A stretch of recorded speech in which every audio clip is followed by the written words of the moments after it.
Boa noite, pessoal.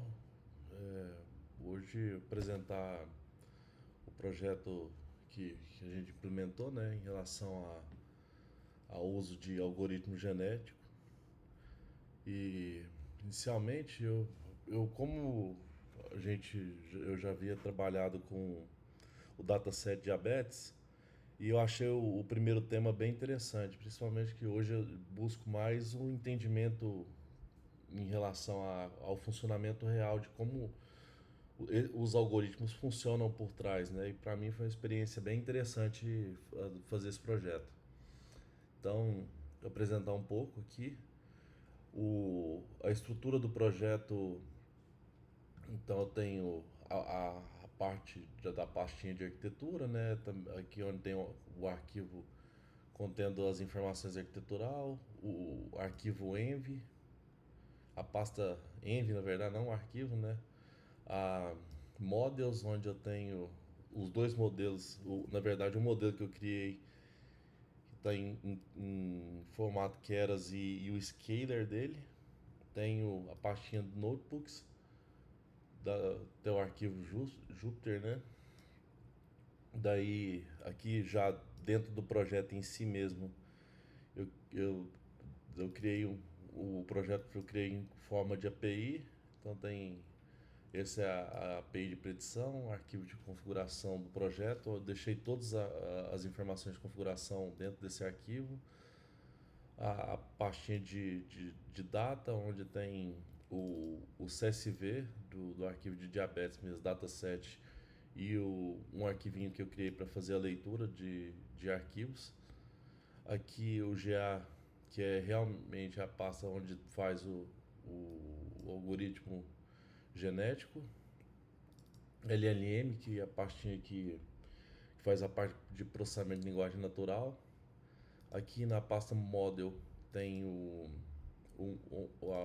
arquivinho que faz a compilação do modelo, o arquivinho de fitness, o arquivinho eu usei como algoritmo rede neural, né, o modelo como rede neural, e o arquivo que faz a predição usando o modelo. Então tem a pastinha também de monitoramento, né, do arquivo logger, e tem os esquemas de input e output aqui que é usado pela API, os dados de entrada e os dados de saída. Então temos aqui também a pastinha de teste, onde tem os arquivos de configuração. Esse é um arquivo onde está as configurações de teste, o arquivo de teste que faz a comparação entre o modelo com informações padrão e o modelo utilizando parâmetros, os super parâmetros que foram gerados pelo algoritmo pelo algoritmo genético. Aqui faz um teste de compilação e aqui faz um teste do algoritmo genético. Aqui eu tenho um arquivo env, deixei um arquivo env de exemplo, que quando for executar o projeto é só alterar o parâmetro, porque esse está ignorado pelo git ignore, então daí cria o arquivo env e insere a informação com a variável de lá, principalmente a informação da key, que eu usei o OpenAPI para usar LLM. Então, o arquivo de inicialização do PyTest e README. Então, iniciando, né, eu não vou entrar muito em relação a tratativas e carregamento de arquivos, que a gente tratou isso bastante na fase um, né, no primeiro Tech Challenge que nós fizemos. Então, mas aqui, só para exemplificar, eu criei um, uma exibição só do que é o dataset, né? Ele é um dataset com informações em relação a diabetes, e daí hoje ele possui 8 colunas. São 778 linhas, acredito, esse resultado 7. Então, o que aconteceu? Acho que um dos pontos mais interessantes quando estava implementando é que Eu fui fazer o teste eu fui implementando a dificuldade pra caramba com o algoritmo genético. Daí uma coisa que eu percebi é que eu rodava ele e ele passava os ciclos, né? Lá no caso, eu tinha colocado ele para 10 gerações e ele, mesmo passando pelas 10 gerações, eu não conseguia alcançar um resultado melhor do que com dados padrões. E daí eu tive que fazer um bocado de otimização para conseguir resolver eles. Daí tive que criar um global seed, tive que separar mais adequadamente os dados de treino, validação e teste. Tive que remover ruído na função de fitness. Tive que fazer a inclusão de um callback no early stop. Daí, depois que eu fiz esses ajustes, aí sim eu comecei a perceber que ele começou a trazer informação realmente relevante. Que aí justificava o uso do output quando eu fazia os testes, né, para poder usando o algoritmo genético, daí ele começou a retornar informação interessante para mim. Então, aqui eu tenho um exemplo, né, da utilização do algoritmo genético. Então ele começa a leitura, começa o primeiro experimento, daí passa 10 vezes, aí faz o retorno desse do exibindo. Aí eu trouxe até as informações de número de neurônios, os dropout, learn rate, bet size, echoes e fitness. Daí isso acontece também tanto no experimento 2 e tanto no experimento 3. Daí aqui eu preferi exibir graficamente, fica um pouco melhor para perceber, né? Então, ele parte aqui do experimento 0,75 chegando a 73,5 até chegar muito próximo de 74,5 na evolução, né? Daí, aqui no experimento 2 ele, a partir de, de ponto 735, caiu bastante, depois ele subiu bastante, depois ele terminou até inclusive inferior ao primeiro o início do fitness.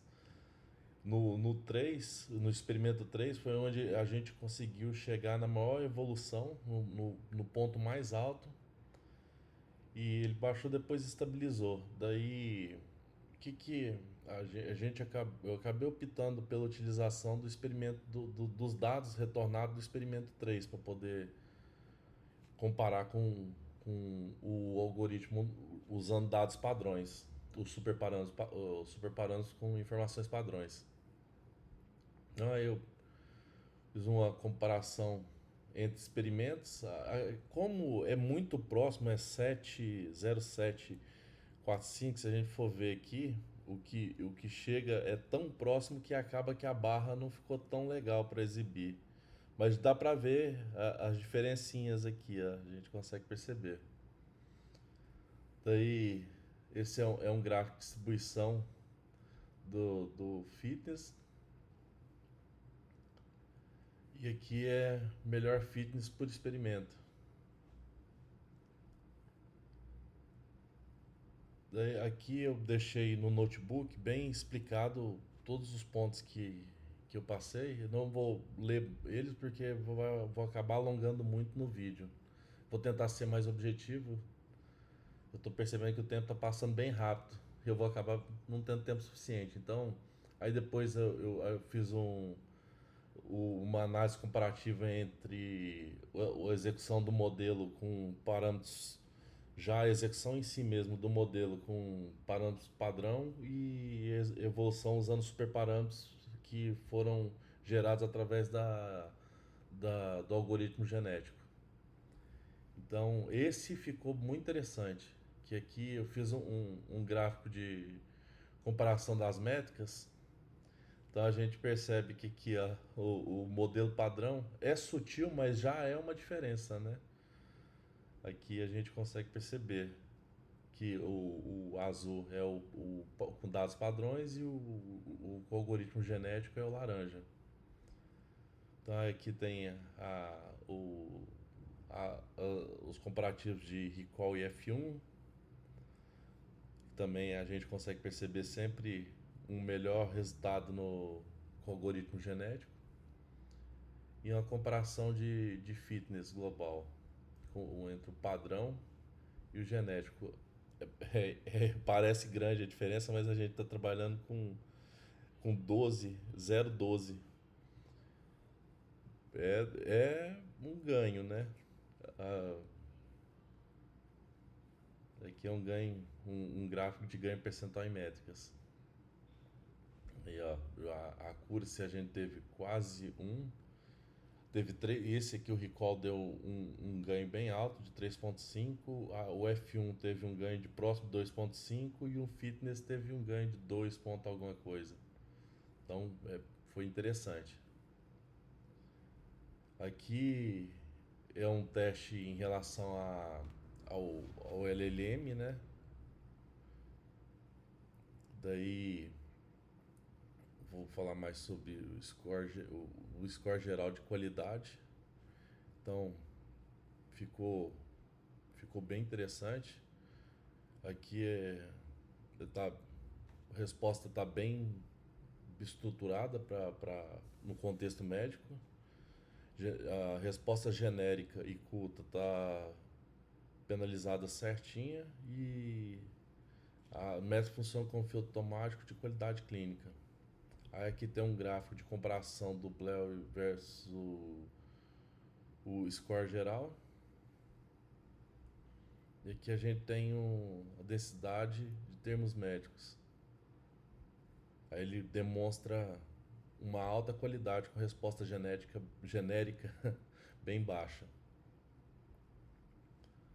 Aqui a aprovação automática dos testes de qualidade. Todos eles aqui, ó, tanto foi feito 3 testes, eles estão documentados no documento de teste, daí todos eles passaram. Nenhum deles gerou falha. E aqui eu deixei a execução da API demonstrando já, né, o funcionamento. Então eu vou ligar aqui rapidinho só para exemplificar como ficou. Vou entrar só no ambiente virtual. Aqui liguei a API e aqui eu vou fazer a execução dela. Eu achei interessante que ele demora um tempo para poder retornar os dados. Ele prediz muito, muito rápido, mas a partir do momento que eu chamo a API da OpenAPI, demora bastante para ele retornar. Mas eu achei o resultado muito bom. Aqui, como eu estou fazendo Swagger, então não fica legal as quebras de linha, né, os barra N. Mas ficou muito bom. Depois, com o tempo, foi interessante. Eu acredito que valeria a pena fazer a execução desse Swagger e verificar como que ficou. Ficou bem interessante. Aqui no... até lembrei que eu ia falar. Deixei também um Docker que, se um dia tiver interesse em publicar, escalar, colocar em nuvem, já gera um container prontinho para estar disponibilizado na nuvem. Então eu vou encerrar a apresentação. Eu agradeço muito o, o tempo e o conteúdo, achei bem interessante. E sucesso. Grande abraço.